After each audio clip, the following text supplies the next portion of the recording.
Beaucoup pensent que les clients ne sont pas prêts à payer cher pour un gâteau. Mais la vérité, c'est que des bons clients, ça existe. Il faut juste savoir comment les attirer et leur vendre la valeur de tes créations.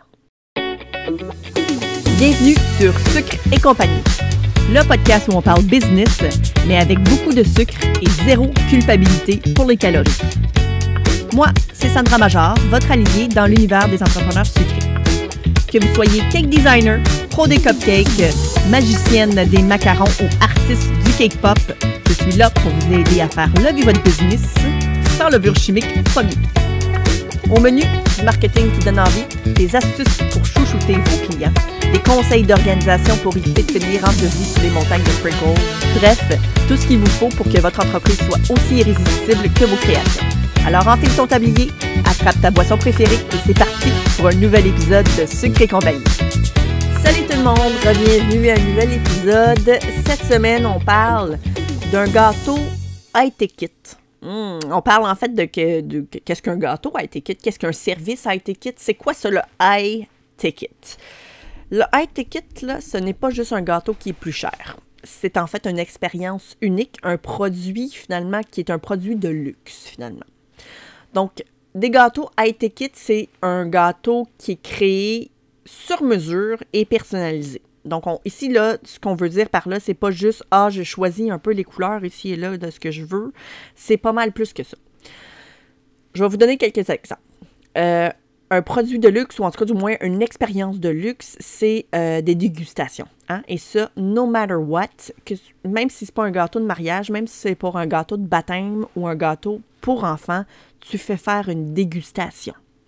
Puis en plus de tout ça, tu te déplaces pour aller faire la dégustation. Comme ça, les clients n'ont pas besoin de venir à toi. C'est vraiment là une expérience qui est hors du commun. Tu veux aussi des boîtes prestigieuses, hein? Puis tu veux que tes gâteaux également soient un peu le reflet de cette expérience-là, ainsi que de ce prix-là. Donc, on parle évidemment pas d'un gâteau McCain.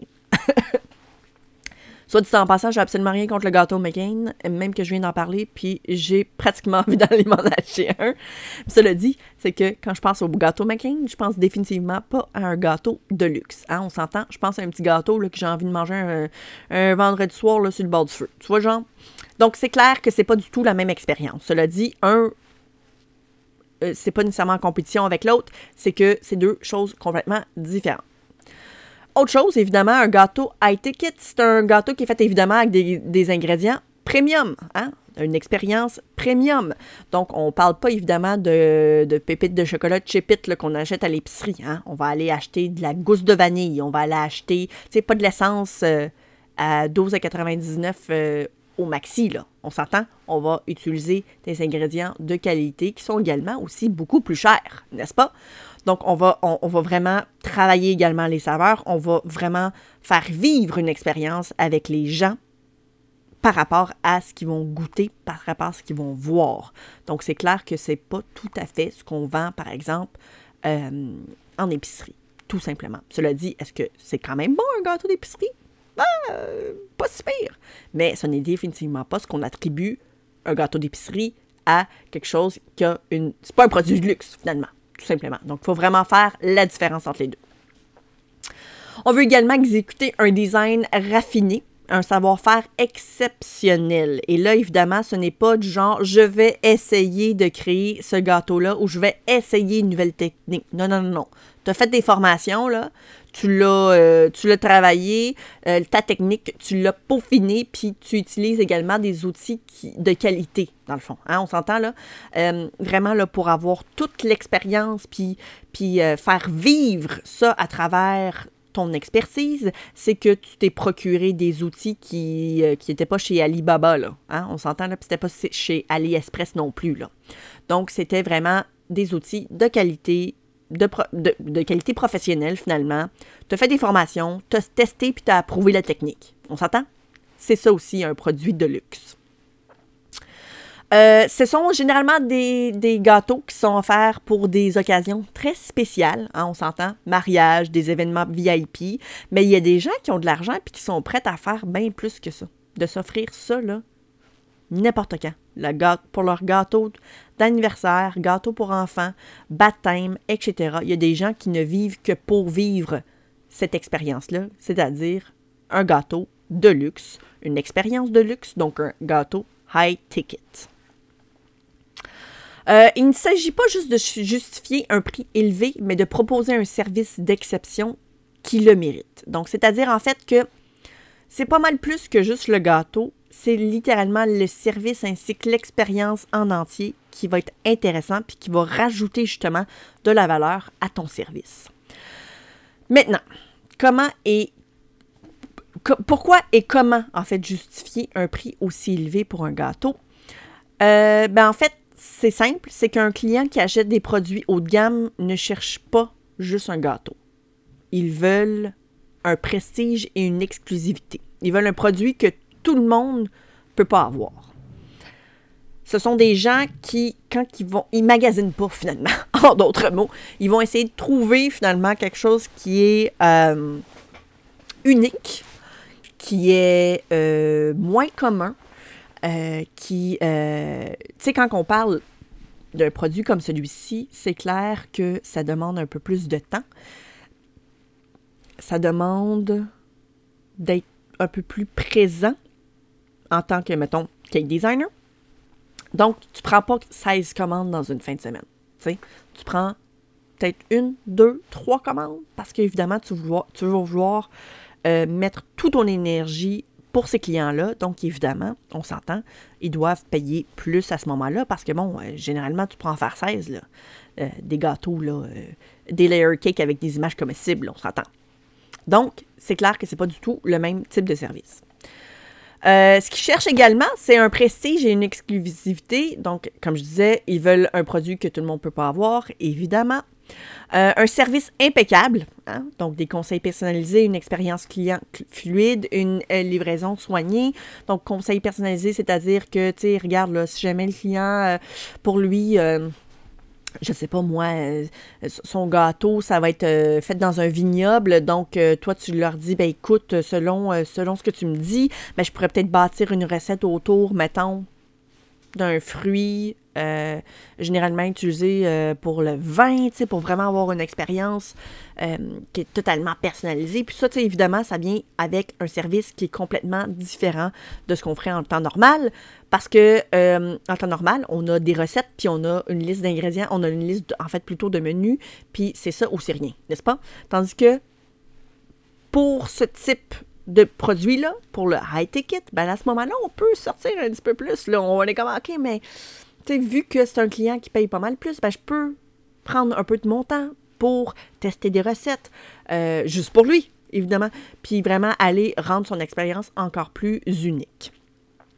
Livraison soignée, là, on parle ici, évidemment, que si jamais tu dois faire, mettons, une livraison pour un petit gâteau, mettons, pas de mariage, mais de baby shower, ben, ça sera pas juste une petite boîte, là, bricolée avec du tape, puis genre une petite boîte blanche, là, bien plate, qu'on a acheté chez Bulk Barn. Non, on va vouloir créer une boîte soigneusement confectionnée avec une belle petite boucle sur le dessus, des petites inscriptions, des indications de comment couper le gâteau, combien de temps tu dois le laisser sortir du frigo, tout ça bien imprimé, super beau.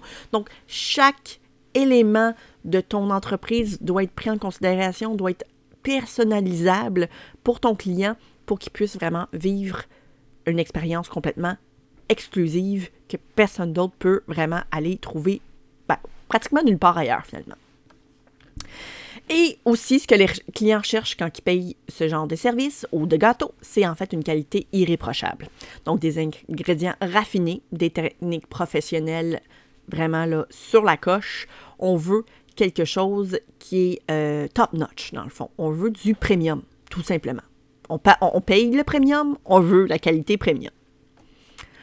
Puis maintenant, ben voici comment justifier un prix élevé. Bien évidemment, ça va être... tout doit être mis en valeur et la qualité premium doit transparaître dans tout ce que vous faites, comme je vous disais, jusqu'à la boîte de la livraison, mais pas juste ça, sur les réseaux sociaux, tes photos, les stories que tu vas mettre sur Instagram, ton site web, la manière que tu vas répondre au téléphone, la la manière que tu vas répondre aux courriels, tout ça doit devenir premium. Parce que tu vas vouloir, en fait, mettre en avant ce que tu représentes. Donc, en fait, la mise en avant du storytelling, ça veut dire que tu vas vouloir expliquer tes gâteaux, pourquoi ils sont uniques, ton expertise puis tes inspirations, mais ça vient de toutes sortes de façons. C'est que oui, ça va venir par rapport aux les publications que tu vas vouloir faire sur les réseaux sociaux, mais tout doit transparaître. Ça doit transpirer le premium. c'est un peu difficile à expliquer quand c'est pas visuel, là, parce qu'évidemment, on jase, évidemment. Mais ça doit paraître. Ça doit paraître, tout simplement. Un peu comme si jamais je décidais, mettons, de vendre des gâteaux pour enfants, on s'entend-tu que mon site web sera pas beige, les photos que je vais prendre, ça sera pas beige. Tu sais, comme ça va être coloré, hein? Parce que les enfants, c'est coloré. Les thématiques pour enfants, c'est coloré. Tandis que quelque chose de premium, ben, il faut que ça paraisse. Il faut que ça soit propre. Il faut que ça soit éloquent. Il faut que vraiment que ça transpire, finalement, le premium. Il faut que ça transpire l'argent. En d'autres mots, tout simplement. Donc, vraiment, là, il faut que tu en fasses la preuve. Ensuite, évidemment, donc preuve sociale et portfolio, partage des témoignages clients, des photos et des créations les plus impressionnantes. Tu vas vouloir évidemment mettre en avant la grosseur de tes gâteaux. Tu vas vouloir mettre en avant toute l'expérience que tu donnes à tes clients. Par exemple, les dégustations. Tu vas vouloir en fait montrer que c'est ce que tu offres à tes clients. Il faut que tout soit détaillé. Il faut que tout soit possible et faut que tes clients, en fait, comprennent que ça vienne avec le service. Je ne sais pas si vous comprenez ce que je veux dire dans le sens que ça doit faire partie, littéralement, de l'expérience. Ils doivent comprendre, en fait, que ça vient avec un package, le bundle entier de l'expérience. Donc ça, vous devez le faire comprendre à vos clients. Donc c'est pourquoi que je parlais justement du fameux storytelling. C'est que dans le sens que ils comprennent qu'ils ne se procurent pas juste le gâteau, là. Ils se procurent l'expérience en entier. Donc, tout ça, évidemment, est bien, bien, bien important. Encore une fois, le service premium, ça vient également avec une expérience client sans faille. Ça veut dire que tous vos clients sont contents. Toutes. Que si jamais, là, il y a X, Y raison, là, il se passe de quoi, tu as un client pas content, tu vas régler le problème. Parce qu'ils ont payé pour avoir une expérience high ticket, donc tu dois leur offrir une expérience high ticket. Ils doivent tout le temps être contents. C'est vraiment aussi simple que ça. Donc voilà. Maintenant, où trouver en fait les bons clients pour des gâteaux high ticket? C'est où qu'on les trouve ces clients-là? Parce que moi puis toi, là, en ce moment, là, on se parle, puis on se parle. Tu m'écoutes, je parle. Mais tu te dis probablement, ouais, OK, c'est super cool. J'apprécie beaucoup tout ce que tu me dis, mais où c'est qu'on les trouve, ces gens-là, n'est-ce pas? Ben, les clients qui achètent aux gommes, là, hein, et c'est pas les mêmes personnes qui comparent les prix en boulangerie. C'est pas ceux qui magasinent, OK? C'est des gens qui justement, magasinent pas pantoute. Eux autres, ils savent ce qu'ils veulent, puis ils vont le chercher no matter what. Généralement, ces clients-là vont se trouver dans des endroits bien précis. Ça va être des gens qui vont généralement faire affaire peut-être avec des gens qui organisent des événements. Donc, ça va être collaborer, par exemple, avec des planificateurs de mariage, des organisateurs d'événements de luxe. Ça va être des endroits peut-être bien spécifiques, de laisser ta carte d'affaires, mettons, dans des endroits un peu plus luxueux, des trucs de golf, là, les endroits là où ils... Le monde là, qui ont de l'argent, ils vont jouer au golf, me semble. Puis il y a des endroits qui sont un peu plus prestigieux, je dirais, là, tu sais. Donc, c'est là que tu vas vouloir aller trouver tes gens. Tu vas vouloir également peut-être parler avec d'autres entrepreneurs qui sont déjà dans le domaine, qui sont un peu, pas nécessairement qui vendent des gâteaux, mais imaginons un peu, un instant, un fleuriste haut de gamme, ben, tu vas y parler, tu vas y demander. Tu te dis, écoute, est-ce que je peux laisser mes cartes ici? Parce que, bon, veut pas, les gens qui achètent des fleurs, généralement, c'est pour des événements quand même haut de gamme. Donc, est-ce que je pourrais pas justement faire affaire avec toi? Est-ce que tu pourrais pas proposer mes services, puis vice-versa, je fais la même chose de mon côté? Donc, tu sais, il y a vraiment plein de façons de le faire, mais ce n'est pas c'est définitivement pas en mettant tes gâteaux sur Marketplace que tu vas trouver ces clients-là. OK? On va mettre ça au clair. Ensuite, il y a certaines places, telles que les hôtels, des lieux de réception prestigieuses, donc des châteaux, des manoirs, des ci, des ça. Donc, évidemment, c'est d'aller proposer tes services à ces établissements haut de gamme-là, d'essayer d'aller faire un contact, de laisser tes cartes d'affaires, encore une fois, de participer à des événements de réseautage dans ces environnements-là, par exemple. Vraiment, c'est ce que vous devriez faire. Évidemment, le référencement et le bouche à oreille, je pense que ça vaut définitivement la peine. Puis, évidemment, vous assurer d'avoir aussi un service client qui est A1, parce que c'est ce que les gens recherchent généralement. Plus qu'ils payent cher, plus qu'ils vont vouloir en fait être satisfaits à 100%. On s'entend, c'est pas en allant acheter un gâteau, justement, encore une fois, à l'épicerie ou chez Costco, que je me dis que je suis tout le temps satisfaite. Des fois, ça arrive qu'il est sec, là. OK? Tandis que du moment où tu payes du haut de gamme, tu t'attends à ce que ce soit tout le temps A+, n'est-ce pas? Donc, le bouche à oreille, encore une fois, ça revient un petit peu à ce que je disais, d'aller parler avec des fleuristes, de parler peut-être avec des boutiques, mettons, qui vendent des robes de mariage, etc., un peu plus prestigieuses, pour essayer d'aller te créer des connexions pour qu'éventuellement, il y ait du bouche à oreille. Ah, ben regarde, je connaissais cette place-là là, qui fait genre des super beaux gâteaux, vraiment c'est prestigieux, blablabla. Le bouche à oreille, ça ne peut pas les négliger. Ensuite, évidemment, ta présence en ligne, elle doit être élégante. Donc, un site Internet professionnel, rien de fait à moitié chemin, là. Un compte Instagram inspirant puis une communication cohérente avec ton positionnement haut de gamme. Comme je vous dis, ça doit transparaître, ça doit paraître que vous êtes haut de gamme. Ensuite, comment fixer et assumer tes prix? Je pense que si tu n'es pas capable d'assumer tes prix, en tant que personne qui vend des gâteaux relativement déjà personnalisés, à ce moment-là, peut-être travailler sur ça, en ce moment, ce que tu fais, pour ensuite passer à du haut de gamme. Parce que si, en haut de gamme, du high ticket, tu n'es pas capable d'assumer tes prix, tu risques d'avoir un gros problème et un gros choc et tu risques, en fait, de tomber rapidement parce que le coût des ingrédients il est premium, le temps puis la complexité du travail également. Donc, tu ne feras pas d'argent. c'est tout. Tu ne feras pas une maudite scène parce que tout va te coûter plus cher. Donc, c'est important de comprendre que du moment où tu fais du high ticket, le coût de tes ingrédients est plus élevé, donc c'est normal de vouloir charger plus cher, c'est inévitable. Le temps, ça prend plus de temps parce que tu dois, évidemment, passer plus de temps sur la commande en tant que telle parce que tout doit être tellement... Tout est personnalisé. Dans le fond, même ton temps, en fait, est personnalisable avec ce type de gâteau-là. Puis évidemment, la complexité du travail, tu vas vouloir mettre aussi probablement plus de temps et d'énergie sur des détails qui, en temps normal, tu ne passerais pas de temps parce que ça ne serait pas payant. Tandis que là, la personne qui t'achète le produit te permet de pouvoir passer du temps sur ces éléments-là parce qu'il paye en conséquence. Évidemment, ton expertise et ton savoir-faire, ça se paye, n'est-ce pas?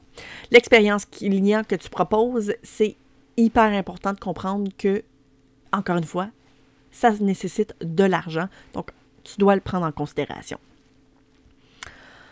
C'est super important de ne pas te sous-évaluer. Et ça, peu importe, là, même si tu ne fais pas du high ticket. Les clients haut de gamme ne cherchent pas le moins cher. Puis ça, c'est bien important au niveau de ton mindset. Ils veulent le meilleur.